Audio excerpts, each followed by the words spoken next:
Healthy Scratch Red Wings Report, presented by 5v5hockey.com. Wow, what did we just witness? A 4-goal comeback from the Red Wings. I think we'll all take that one. Welcome back to the Healthy Scratch Red Wings Report. It's Buschy with you once again.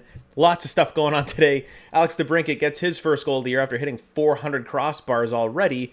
I'm wearing my Red Wings Michigan hat because the Michigan MSU game is going on right now. It's 10-7 Michigan. At the same time as watching the game, I was playing some NCAA Football 14. Love that game. Trying to rebuild Eastern Michigan. We'll see how that goes. But biggest story, the Red Wings.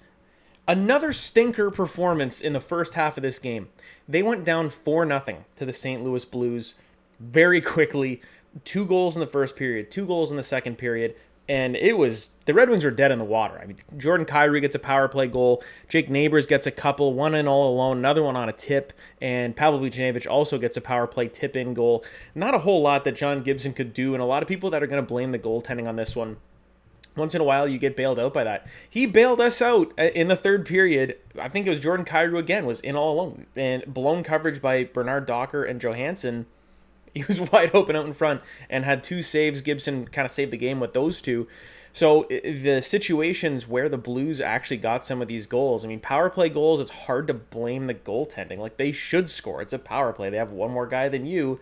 And the tip-ins, I mean, beautiful tip, especially Buchnevich. That one was unbelievable. I love those types of goals. I remember Datsuk and Zetterberg doing those all the time. You know, getting into that kind of high slot area, like kind of curl around the circle, and then just fire like a hard pass right on the stick and just redirect it. Beautiful play. And then Neighbors, the fourth one, just in all alone. I mean, just blown coverage. So 4-0 Blues, and you're thinking, well, I mean, this one's over, and that's where I kind of fired up the PS3, started playing some NCAA football, still had the game on, and then, I see Jonathan Berggren get, power play goal. I'm like, all right, okay, that's nice, good for him, right? From Kopp and Axel Sandin-Pellikka, first assist of his career. He has his first goal already. And then what do you know? Like, not far later, it's Emmett Finney again, his 4th of the season. It's unassisted right now. Might go to Larkin and Raymond. Depends what the referees and what the NHL thinks possession is, because it did technically hit a Blues stick. I don't know if it really was a change of possession, so we'll see, because Larkin's point streak would continue, and he'd go up to 14 points. Right now, he's at 13. Yeah, Emmett Finney is still doing his thing as a rookie. 4 goals for him. So he, I think, is going to be told to get a place in Detroit and to stop staying in a hotel, because I think he is a perfect fit on this team. I've said it 900 times. And then maybe, 20, 30 seconds after that, JT Compher on a really weird deflection. Travis Hamonic was in the lineup today. I wasn't happy about it. They went 7 defensemen. Michael Rasmussen sat, and I called for that one. I think a lot of people did. I didn't want to do that to bring in Travis Hamonic, but I think it was because Ben Sherratt was kind of nursing an injury from last game where he was hobbled pretty good. But he's a warrior. I'll give him credit for that. And so having the 7th defenseman gave Todd McClellan a little bit of experimenting, because we saw Mo Sider with Simon Edvinsson. Simon Edvinsson did not have a good 2 games. I shredded him in my last video. He was a lot better tonight, and we're going to get to that. So it was 4-3 after 2 periods. So they clawed their way back in, and after hitting a couple crossbars, and I mean, just in this game alone, getting robbed a bunch of times the last few games, and just really just doing everything right except for scoring, Alex DeBrincat finally gets one.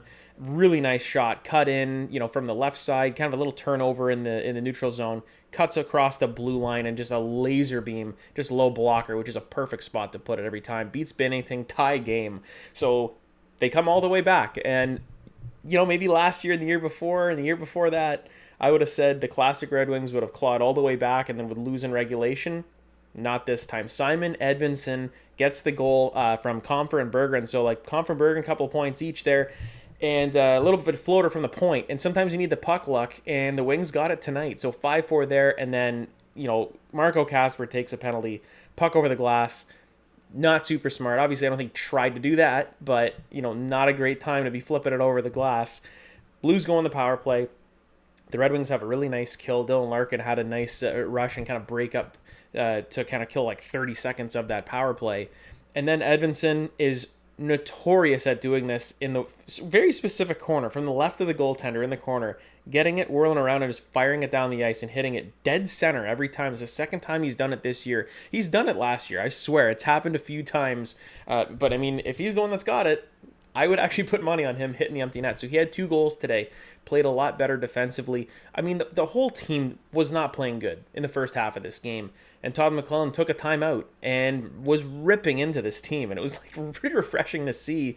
And from the intermission report with JT Confer and at the end of the game with Alex DeBrincat, they both basically said, like, yeah, you just told us to, like, get our heads out of our asses, like, start playing and have some effort. And it was really 7 periods, 7.5 periods of just pure crap hockey that the Red Wings were playing, and then they finally woke up. And I'll give them a lot of credit for clawing back and getting the 2 points, because at the end of the day, you look at the score, it says 6-4, so it's 2 points in the standings, right? So that's all that matters, is the 2 points. And you got to win these games that you're not playing your best. You should be able to turn it around. I mean, imagine if you were on the other end. Like, what are Blues fans feeling right now? Like, that was a sure win. You're up 4-0. There's no way you should lose that game. But it happened. And the last time that the Red Wings won a game coming back from 4-0 down was the Jake Wallman gritty overtime goal. So it's been a second. But the shots were even. It was 29-28 for the Blues. I mean, it didn't start like that, but I mean, Detroit definitely played their best hockey in the third period. And again, John Gibson, I think, played a decent game, even though he let in 4.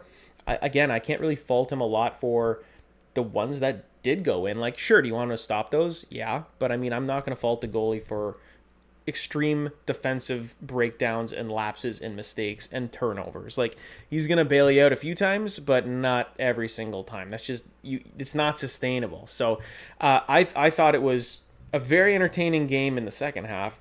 First half, I mean, it just felt like, the game against the Islanders and the game against the Sabres. It was the same exact team. And that's something that, again, is concerning. I said this in my last video. If it's a third game that they come out flat, I'm going to be really concerned. Well, they did come out flat. So it was concerning. And I'm like, oh boy, like, what has got to change here? Because you can switch up the lines as much as you want. If Patrick Kane is the one that's holding this whole thing together, he's 37 years old. Don't get me wrong, I love Patrick Kane, but like, your team cannot fall apart losing one guy. And that has happened the past few years, seeing guys go out and then, the team falls apart. It's just, that means you don't have that much depth, and you have to overcome some of these injuries. It's the NHL. It's going to happen.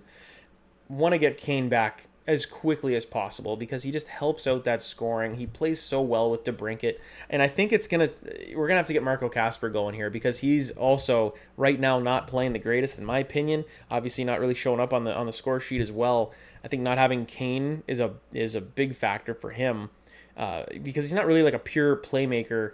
To play with a guy like DeBrincat, he's go in the corner and muck it up and get the puck guy. And he does score some goals too. He had an amazing chance today and just kind of skied it. But it will come for him again. This is his second season. So like it's something that I have to keep telling myself, and we should all keep telling ourselves. These guys are young. There's going to be some regression. They're going to go through some slumps. Like, Emmett Finney's not going to score at a 50-goal pace all year, but he might. Like, who knows? Like, maybe he'll be a Calder Trophy candidate. Like, who knows? Like, the NHL is weird. Sports are weird. I talk about this all the time. Like, I know what the hell I'm talking about. Not really. Anything can happen. So I'm just happy that the Wings won today.